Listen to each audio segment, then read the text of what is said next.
పక్షానికి అండగా నిలబడడం కోసం గవర్నర్ గారికి ఆ పదవి రాలేదు. ప్రజల పక్షాన నిలబడడం కోసం మాత్రమే గవర్నర్ గారికి ఆ పదవి ఉంది. గవర్నర్ గారు కూడా దాన్ని గుర్తించాలి.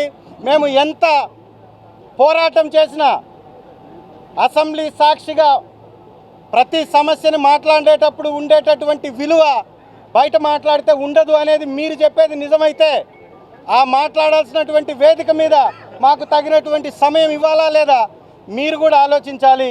ఇదంతా కూడా ఒక దగాకోరు పరిపాలన సాగిస్తున్నటువంటి కూటమి ప్రభుత్వం యొక్క ఎత్తుగడ, కావాలని ప్రతిపక్షం లేకుండా చేసేటటువంటి ప్రయత్నం తప్ప ఇంకొకటి కానే కాదు.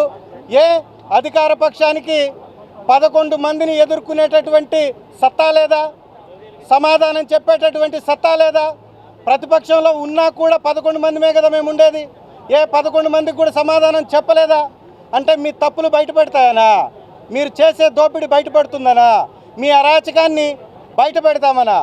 ఇందుకేనా అనేది స్పష్టంగా వారి యొక్క చేతల్లోనే కనపడుతుంది. కాబట్టి ఇమీడియట్గా గవర్నర్ గారు ప్రతిపక్షాన్ని గుర్తించాలి. వైఎస్ఆర్ కాంగ్రెస్ పార్టీకి ప్రతిపక్ష హోదా ఇవ్వాలి. ఇస్తేనే గౌరవ మాజీ ముఖ్యమంత్రి గారికి ప్రతి విషయం మీద మాట్లాడేటటువంటి తగిన సమయం దొరుకుతుంది. కాబట్టి అధికార పక్షం యొక్క తప్పుల్ని ఎత్తి చూపగలుగుతాం. కాబట్టి ఖచ్చితంగా ప్రతిపక్ష హోదా ఇవ్వాలని వైఎస్ఆర్ కాంగ్రెస్ పార్టీ డిమాండ్ చేస్తుంది. అప్పుడు అసెంబ్లీకి మీరు రాకుండా అసెంబ్లీలో మాట్లాడనట్లేదు అనేది ఎంతవరకు వాదన కరెక్ట్ అనేది? మీరు అసెంబ్లీకి వచ్చారా ఇప్పటి వరకు? రాకుండా ఎలా అధికారం? మీరు బహుశా ఫాలో అవ్వట్లేదు. 2 సార్లు అసెంబ్లీకి వచ్చాం, 2 సార్లు గవర్నర్ గారిని మేము రిక్వెస్ట్ చేశాం. వారు కనీసం స్పందించాలా లేదా? కోర్టులో వేసిన దాని మీద స్పీకర్ గారు స్పందించి వారి వివరణ ఇవ్వాలా లేదా? ఇదే ప్రశ్న వారిని మీరు ఎందుకు అడగట్లేదు? ఇదే ప్రశ్న ఎందుకు వేయట్లేదు? ప్రజాస్వామ్యంలో ప్రతిపక్షం ఉండాలా లేదా? మీరు చెప్పండి. వాళ్ళ మీరు అంటున్నారు 41% ఓటింగ్ ఇచ్చారు ప్రజలు. ఇది ప్రతిపక్షానికి అర్హత కాదా? ప్రజాస్వామ్యంలో ఓటే ముఖ్యం. మీకు ఓటు తెలియకుండా, ఓటు విలువ తెలియకుండా 6%, 7% వచ్చినటువంటి వ్యక్తుల్ని మీ పక్కన కూర్చొని పెట్టి, డిప్యూటీ చీఫ్ మినిస్టర్లుగా కూర్చొని పెట్టి ప్రజాస్వామ్యాన్ని కూనీ చేస్తూ పిఏసీ చైర్మన్ పద్దుల శాఖను కూడా అధికార పక్షం తీసుకొని అనుభవిస్తుందంటే ఇంతకు మించినటువంటి దగా ఉందా? ఇంతకు మించినటువంటి దుర్మార్గం ఉందా? ఎప్పుడైనా అధికార పక్షం పిఏసీ చైర్మన్ తీసుకుందా? చరిత్ర ఉందా? పక్కనున్నటువంటి రాష్ట్రాలలో కూడా, దేశాలలో కూడా పిఏసీ చైర్మన్ ప్రతిపక్షానికే ఇస్తారు కదా. మరి ఇక్కడ ఎందుకు గుంజేసుకున్నారు? ఉన్నారా ప్రతిపక్షం? ఇంకొక పార్టీ ఉందా? శాసనసభలో ఇంకొక పార్టీయే ప్రతిపక్షంలో లేనప్పుడు, ఉన్నటువంటి పార్టీలన్నీ అధికార పక్షంలోనే ఉన్నప్పుడు ప్రతిపక్షం ఎవరు? మరి ఎవరిని మీరు గుర్తిస్తారు ప్రతిపక్షంగా? కాబట్టి ప్రజాస్వామ్యవాదులందరూ కూడా దీని మీద తిరగబడాలి, ప్రభుత్వాన్ని నిలదీయాలి. 11 సీట్లతోటి మీకు ప్రతిపక్ష హోదా ఇవ్వబడదు, రాదు. ఎందుకంటే ఇట్ ఈస్ చంద్రబాబు గారు, గౌరవ ముఖ్యమంత్రి చంద్రబాబు గారు డిసైడ్ చేసేది కాదు, జనసేన డిసైడ్ చేసేది కాదు. దానికి రూల్స్ ఉన్నాయి, దానికి రెగ్యులేషన్స్ ఉన్నాయి, నామ్స్ ఉన్నాయి. ఉదాహరణకి నేనే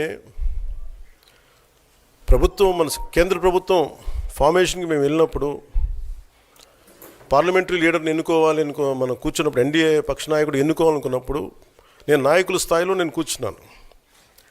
అదే నేను ఇక్కడ మంత్రిగా ప్రమాణ స్వీకారం చేసేటప్పటికి నన్ను ప్రధానమంత్రి గారి పక్కన నన్ను కూర్చోబెట్టలా. నేను డిప్యూటీ సీఎం అయినప్పటికీ కూడా అది మంత్రి హోదానే కాబట్టి తిరిగి నన్ను మంత్రులందరూ పక్కనే కూర్చోబెట్టారు తప్ప ప్రత్యేకంగా నన్ను అక్కడ కూర్చోబెట్టలేదు. అంటే very specific rules and regulations నడుస్తాయి.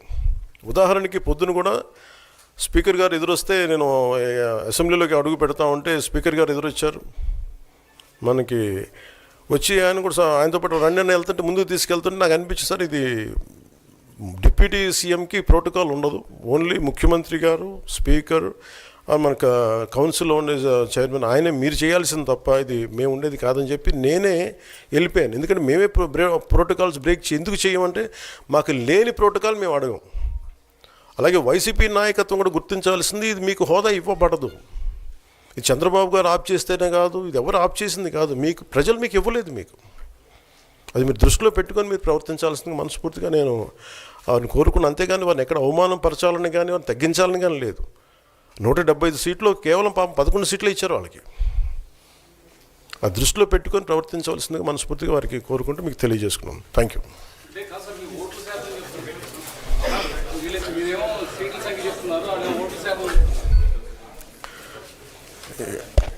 ఇది ఫస్ట్ అప్పుడు ఏం చేయాలంటే సార్, అప్పుడు జర్మనీకి వెళ్ళిపోవాలండి. ఇప్పుడు జర్మనీలో ఏంటంటేనండి, నేను జర్మనీ రిజల్ట్స్ కూడా ఇది వచ్చినాయి, చూస్తా ఉన్నాను ఎలక్షన్స్లో. 25% వచ్చిన హైయెస్ట్ పర్సంటేజ్ ఆఫ్ వచ్చిన ఓటుకి ఇన్ని ఎంపీస్, ఇంత అసెంబ్లీ స్థానాలు ఉంటాయి వాళ్ళకి. 5% మించి తక్కువ వస్తే 5% ఓట్లు మిగతా వాళ్ళు పంచుకుంటారు.